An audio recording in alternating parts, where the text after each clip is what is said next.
દક્ષ મહારાજની દીકરી સતીનું વિવાહ ભગવાન શિવ સાથે થયું. જમાઈને સસરા સાથે બહુ વ્યવહાર નહીં એટલે દક્ષ મહારાજ વારંવાર શિવનું અપમાન કરે છે. પછી શિવને પણ એમ થયું કે મારા સસરા છે પણ મારી ઉપર પ્રેમ નથી, ભાવ નથી, એટલે શિવ પણ ઓછું કરી નાખે છે. એક દિવસ મહાસભા બોલાવી. યક્ષ, ગંધર્વો, નાગો, સર્પો, ભૂતળના દેવતાઓ, આકાશના દેવતાઓ, પૃથ્વીના દેવતાઓ, બ્રહ્મા, વિષ્ણુ, ઇન્દ્ર, સૂર્ય, વરુણ, યમ, આ મોટી મોટી સભામાં મોટા મોટા આસન ઉપર બેઠા હતા બધા. બાજુમાં શિવનું આસન હતું, એ પણ ભગવાન બેઠા. દક્ષ આવે છે, એના સસરા, શિવના સસરા. એ દક્ષ પ્રજાપતિ આવે એટલે બધાને બોલાવ્યા. બધા મોટા મોટા માણસો. દક્ષ મહારાજનું એનું વર્ચસ્વ એટલું, એનું સ્થાન એટલું, એનું નામ પણ એટલું ઊંચું. મેરે ભાઈ બહેન, તમારું નામ ઊંચું હોય ને એની કરતા તમારું મન ઊંચું રાખજો. નામમાં કશું નથી રાખ્યું. હા, નામ તો આજેની તો કાલે મટી જશે. ફલાણા ભાઈ તો 70 વર્ષ પછી ફલાણા ભાઈ મટી જશે, પણ તમારું મન ઊંચું રાખજો, એ ક્યારેય નહીં મટે. હા, દક્ષ મહારાજનું નામ સ્થાન ઊંચું એટલે યમ, કુબેર, વરુણ, સૂર્ય, યહાં તક કે ઇન્દ્ર જેવા ઇન્દ્ર પણ દક્ષ મહારાજને પગે લાગવા માટે કે નમન કરવા માટે જાય છે.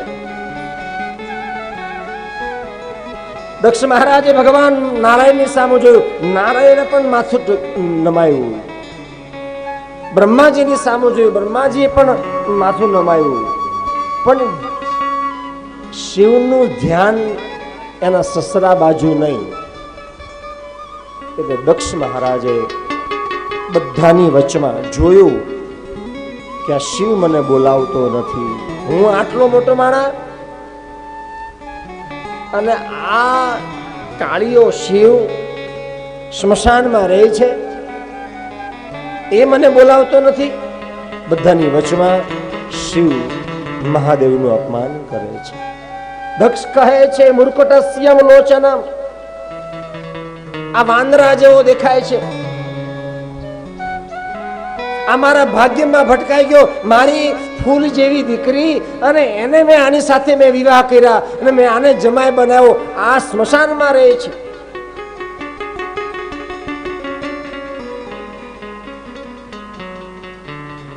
મેં આને ક્યાંથી જમાઈ બનાવ્યો?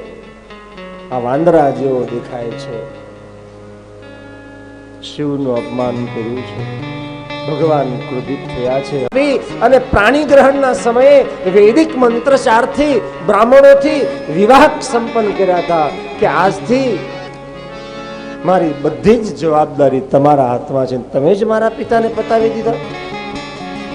મારી પત્ની કહેશે, સતી કહેશે. ભગવાનને ક્રોધ તો બહુ આવ્યો, શાંત કરી દીધો. માણસનું ખોટું થાય, ખોટું થવાનું હોય, તમે ક્રોધમાં આવી જાઓ એકવાર, એ ક્રોધની લાઈન ઉપર તમે ચડી જાઓ, ચડી જવાય કળીકાલના કારણે, કઈ વાંધો નહીં, બધાને થાય એવું. પણ એ અંત સુધી તમે ક્રોધ ઉપર નહીં આવો. એ રસ્તા બાજુ તમે ચડી જાઓ, ક્રોધના રસ્તા બાજુ, કઈ વાંધો નહીં, પણ બહુ એકદમ અતિશય સુધી તમે ત્યાં નહીં પહોંચો. અતિશય ક્રોધની વચ્ચેની જે જગ્યા છે એમાં તમારે 1 સેકન્ડ તમે વિચારી લેજો મેરે ભાઈ બહેન, કે હું જે આ કરી રહ્યો છું શું ગલત છે કે સાચું છે? હું આજે આ ભયંકર જે ક્રોધ કરું છું એનું પરિણામ શું આવશે? એ 1 સેકન્ડ જે વચ્ચેનો ગાળો છે ને એમાં વિચાર કરી લેજો. તમારો અચાનક ક્રોધ ધીમો ડાઉન થઈ જશે.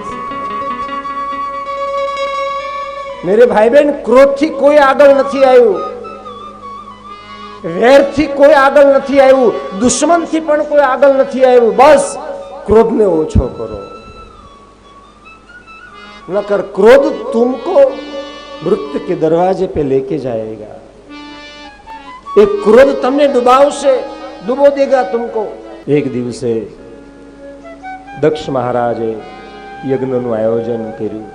વિચાર કર્યો કે એમાં બધાને બોલાવું, એકે એકને બોલાવું, પણ મારા જમાઈને પાતાળના યમના નાગના દેવતાઓને બધાને બોલાવવામાં આવ્યા.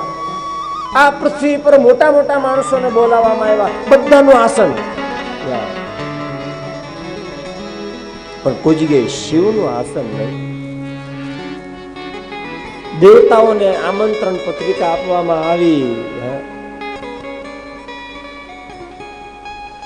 11 તારીખે યજ્ઞ છે, 11/9/2025 એ તારીખે યજ્ઞ છે. દેવતાઓ આ પત્રિકામાં જોઈ અને બધા યજ્ઞમાં ઉપડ્યા, પોતપોતાનું વિમાન લઈને ઉપડ્યા છે દક્ષ મહારાજની ઘરે. સાહેબ, ધીમો ધીમો ધીમો વાતાવરણ પવન ફૂંકાવા લાગ્યો.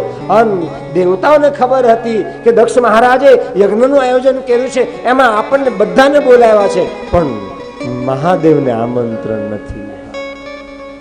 આપણને આ દુનિયા અત્યારે એવી જ છે, દેવતાઓ જેવી.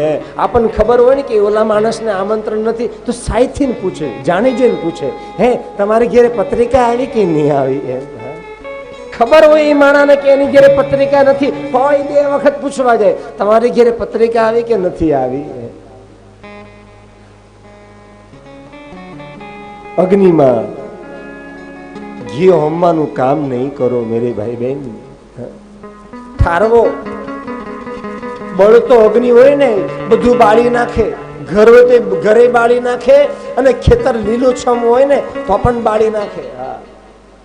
બળતો અગ્નિ હોય તો, ભયંકર અગ્નિ હોય તો કોઈને બાળો નહીં, કોઈને ઠેચ ન પહોંચાડો. આપણાથી કોકનું સારું ન થાય તો કઈ વાંધો ન થાય તો કઈ વાંધો નહીં, પણ ખરાબ તો મત કરો. કોઈના જીવનમાં આપણે કાંટા ફૂલનો પાથરીએ તો કઈ વાંધો નહીં, પણ કાંટા વેરવાની ભગવાને મને તમને મંજૂરી નથી આપી. કોઈ માણસ ખાડામાં પડી ગયો હોય અને તમારે કોશિશ એવી કરાય કે એને ગમે એમ કરીને ઉપર લાવવું, પણ એ ન થાય તોય વાંધો નહીં, પણ જાણી જોઈને ખાડામાં પાડવાની ભગવાને મને તમને મંજૂરી નથી આપી. ભગવાન કહે છે હું ઉપર બેઠો બેઠો બધું જોઉં છું. ભગવાન સબ દેખ રહા હૈ, બધું જ જોવે છે. ત્યાંથી તમે શું કરો છો, શું કેવું કરો છો, તમારો સમય કેવો જાય, તમારી કલાકો કેવી જાય, કોની પર દ્વેષ રાખો, કોની પર પ્રેમ રાખો, પેટમાં કેટલું પાપ છે, કેટલી મેલાય છે, હૃદયમાં શું છે, બધું સબ દેખ રહા હૈ ભગવાન. ભગવાન સબકા માલિક એક હૈ.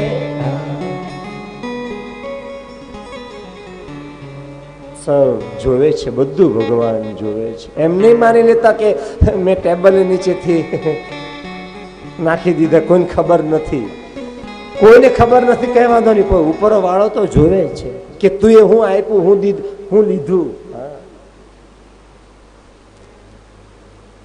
એટલે દક્ષ મહારાજ યજ્ઞનું આયોજન કર્યું. દેવતાઓ તો જો પાછા વિમાન લઈને જાય તો ખરી લે બાબાઈ, પણ ભગવાન શિવનું ઘર હતું, ત્યાંથી વિમાન ચલાવે. આમ ડાયરેક્ટ મુંબઈથી ભાવનગર પહોંચવાનું, મુંબઈથી મથુરા પહોંચવાનું એમ નહીં, વાયા અમદાવાદ કરતા થઈને આવે.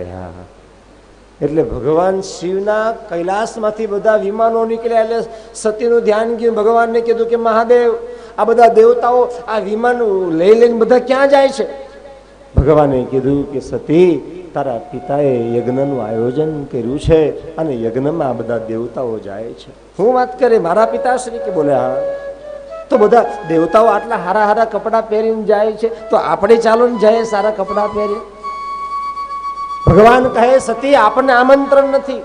સતી કહે કે નાથ એ પ્રભુ, પિતાની ઘરે કઈ પૂજા હોય, યજ્ઞ હોય, એમાં આમંત્રણની રાહ ન જોવાય. 2 જગ્યા પર આમંત્રણની રાહ ન જોવાય. નંબર 1, ભગવાનનું જ્યાં કાર્ય હોય ત્યાં આમંત્રણની રાહ ન જોવાય કે અમને ફોન આવશે તો જ અમે જશું એમ. અમુક તો એ ફોનની રાહ જોવે. ભગવાન શિવ ના પાડે, સતી માનતી નથી. પ્રભુ મને લઈ જાઓ, મારા બાપની ઘેરે યજ્ઞ છે. ભગવાન કહે તારી વાત બધી બરોબર, પણ આમંત્રણ વગર સગા બાપની ઘરે પણ જવાતું નથી. બહુ બહુ મનાવે ભગવાન મહાદેવ, સતી માનતી નથી. આખીરમાં સતીએ નિર્ણય લીધો. મહાદેવને ગુસ્સામાં ક્રોધમાં કીધું કે મહાદેવ, તમારે મારી સાથે આવવું હોય કે ન આવવું હોય, હું તો ચાલી મારા બાપની ઘરે. મહાદેવ બહુ મનાવી, સતી માનતી નથી.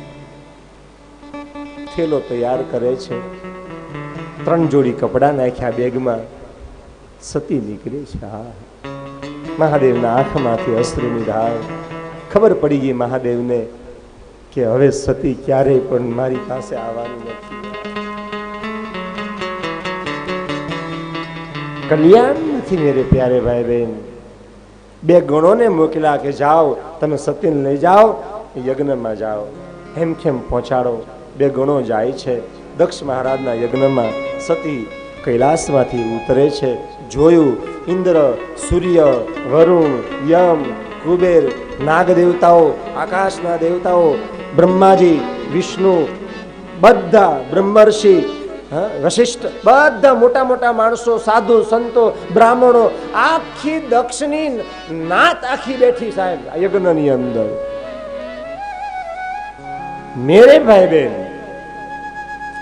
સતીએ જોયું બધાનું સ્થાન, પણ મહાદેવનું કોઈ જગ્યાએ સ્થાન નહીં. આહા, ત્યારે સતીને ભાન થયું, ઓહો, મારા પિતાશ્રીએ બધાને બોલાવ્યા. મને એમ થયું કે મને આમંત્રણ આપવાનું ભૂલી ગયા હશે, કશો વાંધો નહીં, પણ મારા પતિનું જ કોઈ જગ્યાએ સ્થાન ન આપ્યું મારા પિતાએ. આ ઇન્દ્ર, સૂર્ય, વરુણ, નારાયણ, બ્રહ્મા, આ તે દેવ, બધાનું સ્થાન, પણ મારા પતિનું સ્થાન નહીં. સતી કહે છે, મારા પતિનું અપમાન મારા પિતાએ કર્યું. मेरे भाई बहन, तुम कोई भी यज्ञ कराओ, इसमें जो भगवान शिव का स्थान न हो तो यज्ञ तुम्हारा सफल नहीं होगा. तुम यज्ञ कराओ, पूजा कराओ, या फिर तुम कोई भी प्रकार की पूजा करो, भगवान शिव का नाम ना हो तो पूजा तुम्हारी सफल नहीं होगी, ये यज्ञ तुम्हारा सफल नहीं होगा, ये कथा तुम्हारी परिपूर्ण नहीं होगी. हाँ, इसलिए भगवान महादेव है. બધા દેવતાઓમાં મોટામાં મોટો દેવ ભગવાન શિવ છે. દક્ષ મહારાજે યજ્ઞની અંદર આહુતિ આપે, સતીને અપમાન થયું. સતીને પણ ન બોલાવી દક્ષ મહારાજે, એની દીકરીને પણ ન બોલાવી. આવ એમ પણ ન કીધું. સતીને અપમાન થયું. સાહેબ, યજ્ઞ કુંડની અંદર સતી દોડતી જઈને યજ્ઞ કુંડમાં મૃત્યુ પામે છે, બળી જાય છે. ગણો દોડ્યા સાહેબ. અમુક દેવતાઓ તો ભાગી ગયા ત્યાંથી, કારણ ખબર પડી ગઈ હવે જો શિવને ખબર પડશે બધાને પતાવી દેશે. ગણો દોડ્યા, શ્રીંગી ભૃંગી ફટાફટ દોડતા દોડતા કૈલાસમાં જાય. મહાદેવ, ઓ મહાદેવ, મહાદેવ, મહાદેવ કે બોલો શું થયું? કે બોલે સતી નથી રહ્યા, સતી નથી રહ્યા. બોલે શું થયું? યજ્ઞમાં બળીને ભસ્મ થઈ ગયા છે. મહાદેવનો ક્રોધ સમાનો નહીં, આંખ લાળ ચોળ થઈ ગઈ અને ભભૂતિ લગાવીથી સાહેબ એ વિખાઈ જાય છે અને અર્ધ ચંદ્રમાં પડતો રહી ગયો અને ત્રીજું નેત્ર ખોલવાની જા તૈયારી. ભગવાન શિવના રૂવાડા ઉભા થઈ ગયા અને નંદી વિચાર કરે કે ભગવાન જલ્દી બેસો. નંદી ઉપર ભગવાન શિવ જલ્દી બેઠા. દક્ષ મહારાજના યજ્ઞમાં આવે છે અને દક્ષ મહારાજનું ધડ મસ્તક અલગ કરી નાખે છે. યજ્ઞની અંદર પાણી ધૂળ નાખી દે, યજ્ઞ ધ્વંસ થયો છે. બધા દેવતાઓ ધ્રુજવા લાગ્યા કે હમણાં શિવ પતાવી દેશે, કારણ કે શિવનો ક્રોધ, સંસારમાં કોઈનો ક્રોધ નથી અને શિવનો પ્રેમ આ દુનિયામાં બીજા કોઈ શિવ જેવો કોઈનો પ્રેમ નથી આ દુનિયામાં.